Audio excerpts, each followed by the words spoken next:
Hello, back again to do another unboxing and review. Today we're going to be looking at this little electronic battery operated handheld game here. And it obviously has to do with Tic-Tac-Toe. But that's not your old school Tic-Tac-Toe. No, there's two new things that kind of bring it into the modern age. Besides the Tic-Tac-Toe though, there's also two other games on here, all using the same board. Alright, so I said, what's the new modern twist on the Tic-Tac-Toe? Well, two things. First, the form factor, it's a little electronic handheld, but more importantly is the fact that there's a whole new game mechanic built into the Tic-Tac-Toe game, and we'll cover that in a bit, but just to say it should make the games last longer, and also adds a level of strategy you're going to have to employ on top of the normal strategy you used. Okay, so let's go ahead and take a quick look around the box here. Okay, so here are the listed specs on the side of the box. Alright, so quick warning, Tic-Tac-Toe, the different game modes, we'll get that in a sec. Okay, Tic-Tac-Toe on this side too. So let's go over the game modes. I'll refocus. Alright, there we are. So there's your what they call infinite Tic-Tac-Toe, and you can read the quick description there. Alright. Then the other games are Strike the Ground Rodent. I love it. So this is what we call whack-a-mole, but yeah, Strike the Ground Rodent will work as well. But anyway, there are the short description of that game. And the last one here is just memory training. Okay. Alright, and on the back here we kind of have a little illustration of what the different buttons do. Alright. Also, okay.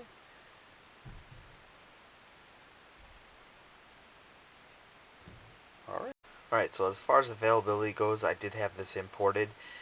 There were a few color options, so if you can see here, except for the main board, but you see the side, the edges here on the front, the actual edges on the side, and I believe the bottom, all those are what changes with the color options. So there's black, which I thought was the most timeless one, so I got that. But there were also blue, like a light blue, and a yellow. I know a yellow for sure. And there might have been a pink one, but those other cards, black, yellow, blue for sure. So, yep. Alright, so overall impressions of the packaging, they did a good job. So first of all, the box seems to have held up pretty well in transit. There's a little crease there, but nothing major, and I'm almost sure the item is not damaged. So, box had some good rigidity. Other thing, translation, they did a pretty good job. I mean, there's some very minor typos on here, but it's easy to understand what they meant. So, that is not always the case, by the way. So, the translation, they did a pretty good job, and I really like this kind of short breakdown of the different game modes. Okay, so, yeah, good job. So, now let's get to the unboxing. Alright, so I went ahead and took it out of the box. Basically, the box opens, the part that had this picture on the front of the main box opened up like a lid, and then out came the instruction book. Well, first, out came the main unit, which was sitting on top of this little plastic piece, and the instruction manual was underneath. So that was everything that was in there, so we'll quickly... So the manual here, as you can see, does have pictures. And just to give you an idea...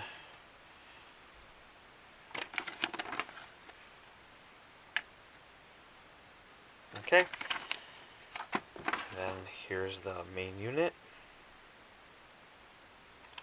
It does look like it has a, yeah, it does. It has a screen protector. You can see the little pull tab right here. So, alright.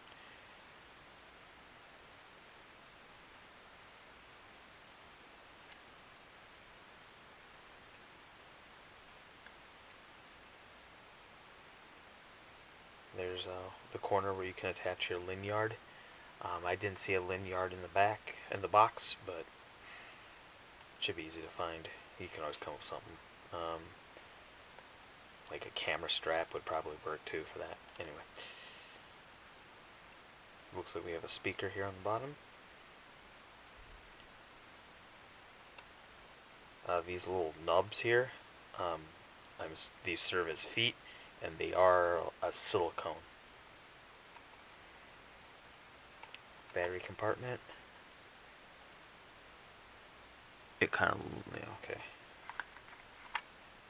Yeah, So it looks like maybe there was meant to be a screw there, but there wasn't. So anyways, it makes it easier to take off. Yeah, there's where the screw would go through to hold these battery door closed beyond the latch, which holds it closed itself. But yeah, so the battery door isn't going to fall off, but it does look like a screw was intended to be there. There's what it takes, 2 AA's.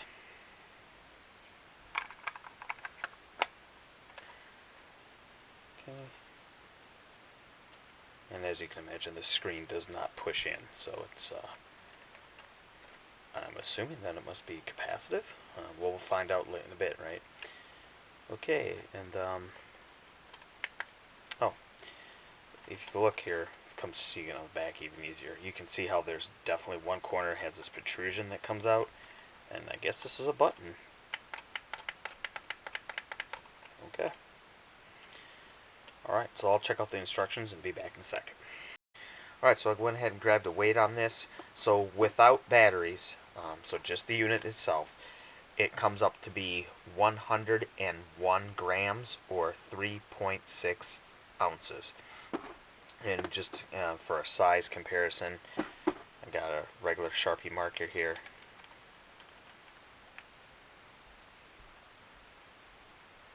On the side. Maybe that helps. Yeah, so, alright, so we're going to go ahead and start. I did turn off the lights in the room except for this one overhead little light here, just so the camera had something to focus on. Of course, you do not need to turn off all the lights in order to play. It's bright enough that you could play in regular indoor lighting. But it works better with the camera if I do it this way, so that's what we're going to do. So I put my the toggle button up here in the upper right hand corner. To start it up, you just push and hold the button until it turns on. Okay, and then you continue to tap it to go to different modes. We'll start here. This is the Tic-Tac-Toe. So X is the player when you're playing against the computer. 0 or O's will always be the computer. You can play human versus human, but I'm just going to go with against the computer since I'm the only one here right now. Alright, so let's go ahead and put our next line. Okay. So you can only, so I'll show you. When I pushed my next X, which I'll just put here, if you look, you saw how that X that I'm kind of pointing towards with my thumb, you see how it's a dark or dimmer than the others? This is the one, the X that will disappear as soon as I put down my next piece. So I'll put it here. So we won. So that computer went kind of easy on me on that one, so we'll go play one more round here.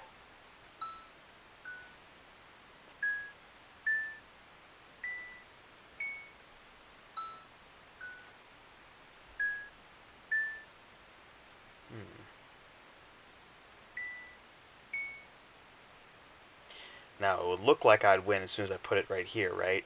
But as we know, this one's going to disappear now. So as soon as I do that, this hole will open up and the computer will take this one.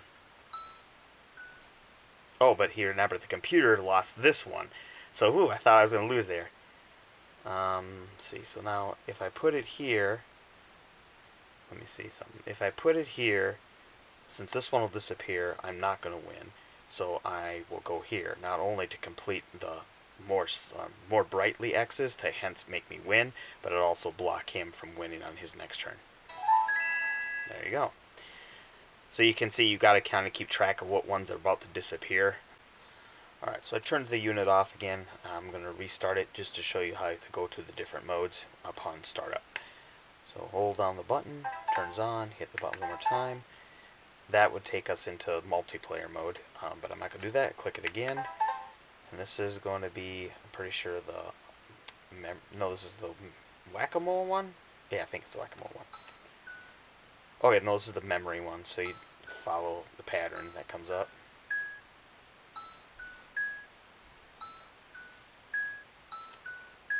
Of course, the levels get harder. So you can see as you progress, you knock off each one of these, or as they call it, get a medal. And then when you complete the 9th level, that's the you win the memory game here. Let's go do the whack-a-mole one.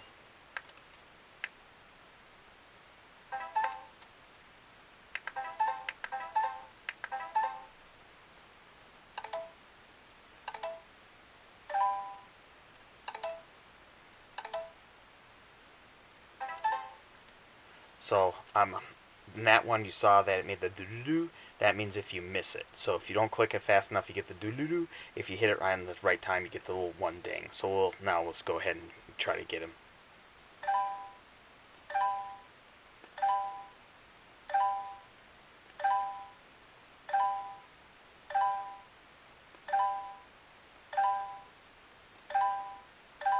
So now you can see we've passed the first level of 9.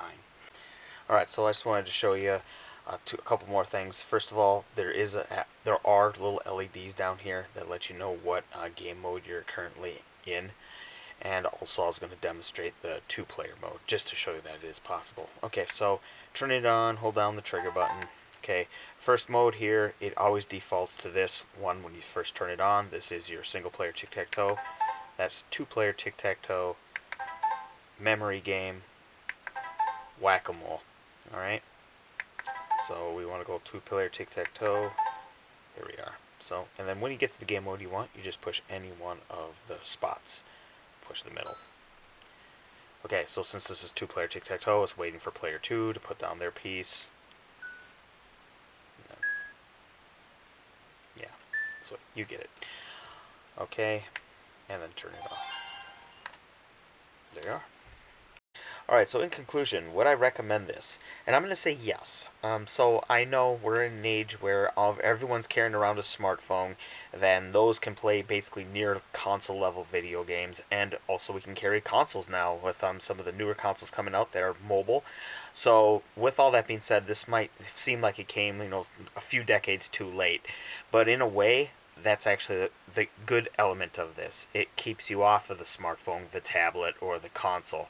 And so if you're a parent, you kind of want your kids away from the screen. Here's something they can give. It is a video game in some aspects, right? And at the same time, they're not on the smartphone or tablet. And oh, by the way, you have to think a little bit too, right? So there's also that.